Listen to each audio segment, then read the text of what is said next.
좋은 아침입니다.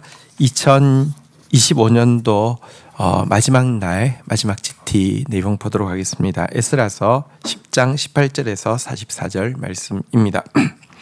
18절 제사장 무리 중에 이방 여인을 아내로 맞이한 자는 예수와 자손 중 요사닥의 아들과 그의 형제 마세야와 엘리에셀과 야립과 그달랴라. 19절 그들이 다 손을 잡아 맹세하여 그들의 아내를 보내기로 하고 또 그 죄로 말미암아 순양 한 마리를 속건제로 드렸으며 20절 또 임멜 자손 중에서는 하나니와 스바디아요 21절 하림 자손 중에서는 마세야와 엘리야와 스마야와 여히엘과 우시아요 22절 바스울 자손 중에서는 엘요에네와 마세야와 이스마엘과 느다넬과 요사밧과 엘라사였더라. 23절 레위 자손 중에서는 요사밧과 시므이와 글라야라 하는 글리다와 브다히야와 유다와 엘리에셀이었더라. 24절 노래하는 자 중에서는 엘리야십이요 문지기 중에서는 살룸과 델렘과 우리였더라. 25절 이스라엘 중에서는 바로스 자손 중에서는 라미아와 이시야와 말기야와 미야민과 엘라살과 말기야와 분하야요. 26절 엘람 자손 중에서는 마따냐와 스가랴와 여히엘과 압디와 여레못과 엘리야요. 27절 사뚜 자손 중에서는 엘요에네와 엘리아십과 마따냐와 여레못과 사박과 아시샤요. 28절 베베 자손 중에서는 여호하난과 하나냐와 삽베와 아들레요. 29절 바니 자손 중에서는 무슬람과 말룩과 아다야와 야숲과 스알과 여레못이요. 30절 바핫 모압 자손 중에서는 안야와 글랄과 브나야와 마세야와 마따냐와 브살렐과 빈누이와 므낫세요. 31절 하림 자손 중에서는 엘리에셀과 이시야와 말기야와 스마야와 시므온과 32절 베냐민과 말룩과 스마랴요. 33절 하숨 자손 중에서는 마뜨네와 마따냐와 사밧과 엘리벨렉과 여레메와 므낫세와 시므이요. 34절 바니 자손 중에서는 마데와 아므람과 우엘과 35절 브나야와 베드야와 글루히야와 36절 와냐와 무레목과 에라십과 37절 마따냐와 마뜨네와 야아수와 38절 바니와 빈누이와 시므리와 39절 셀레마와 나단과 아다야와 40절 막나드베와 사세와 사레와 41절 아사렐과 셀레메아와 스마랴와 42절 살룸과 아마랴와 요셉이요. 43절 르보 자손 중에서는 여이엘과 마띠디아와 스밧과 스미네와 이또와 요엘과 브나야더라. 44절 이상은 모두 이방 여인을 아내로 맞이한 자라. 그 중에는 자녀를 낳은 여인도 있었더라. 자, 이제 마지막 내용인데요. 본문은 이방 여인과 결혼했다가 이제 그들을 내보내기로 결단한 110명의 명단입니다. 사실 이 이름들 110명의 이름을 쭉 읽는 것은 참 만만한 일이 아닙니다. 우리와는 전혀 다른 이름들을 110개를 읽는다는 것 참 무슨 의미인가 이렇게 생각이 들기도 합니다. 하지만 이 명단을 이렇게 자세히 나열한 이유는 회개한 사람의 이름은 생명책에 기록되어진다는 점을 보여주기 위함입니다. 여러분, 우리가 정말 참 진실한 회개를 하면 우리가 어떤 죄를 범했든지 우리의 이름이 하나님 앞에 기억되고 기록되어질 것입니다. 이 기록의 순서가 중요한데요. 먼저 회개한 자의 명단을 제사장 먼저, 그 다음에 레위인 먼저, 그리고 평민 순서로 기록을 하고 있습니다.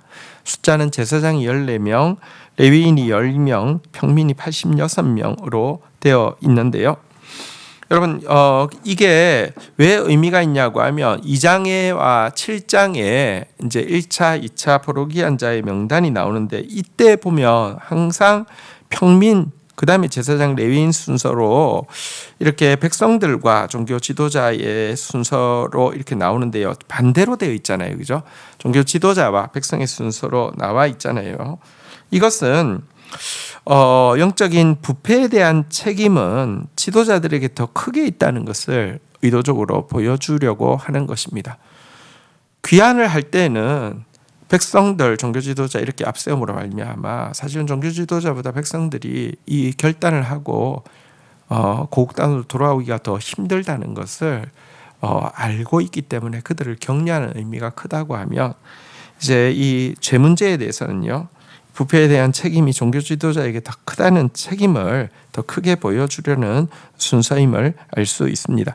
실제로 지금 이 백성 중에서 86명이 있는데요. 종교인이 24명이잖아요. 그러니까 백성과 종교인 비율로 생각하면 종교인 비율에서 훨씬 낮은 종교인 비율에서 훨씬 더 많은 사람이 비율상 이방인과 통혼하고 있었다는 것을 알 수 있습니다. 여러분, 모든 부패는 종교의 부패가 크게 차지하고 있고요. 종교의 부패는 종교 지도자의 부패가 크게 차지하고 있습니다. 정말 부끄러운 마음으로 지도자부터 참여하고 나아가야 할 것입니다. 사실 그러나 이들의 이름을 이렇게 기록한 것은 이게 정말 쉽지 않은 결단이기 때문입니다. 여기 보면 이렇게 위험 당한 사람들 중에서는요, 자녀까지 낳은 여인들도 있었다라고 44절에서 기록을 하고 있는데요. 자녀까지 낳은 부부가 이 헤어지는 이 엄청난 고통을 감내하는 것 쉬운 일이 아닙니다. 하지만 에스라는 이와 같은 철저한 분리를 백성들에게 명령을 하고 영적 개혁에 참여하기를 동참하고 있는데요. 왜냐고 하면 당시 유대 공동체는 소수인데다가 영적인 기반도 부족한 상태에서 문화적으로 전혀 다르고 세속적인 이방인들과 결혼함으로 말미암아 종교적으로 문화적으로 일상의 삶에서 우상 숭배의 유혹을 끊임없이 받고 있었기 때문에 불가피한 조처였기 때문에 그렇습니다. 하지만 이 일을 이렇게 가지고 기독교가 배타적이고 독선적이고 다른 사람들을 배척한다, 또 이방인들 혐오한다, 이렇게 생각해서는 안 됩니다. 성경은 아주 정교하게 우리의 거룩을 유지하는 것과 이방인들을 사랑으로 품는 것에 대해서 정교하게 배열하고 있음을 보게 됩니다. 사실 성경을 이렇게 한눈에 보아도 이것이 보입니다. 예를 들어 여호수아 사사기가 나오잖아요. 이것은 이방인들을 정복하는 과정인데요. 그 다음에 바로 나오는 책이 룻기인데, 여기에 보면 이방인과의 사랑을 통하여서 메시아의 조상이 세워지는 과정을 기록하고 있습니다.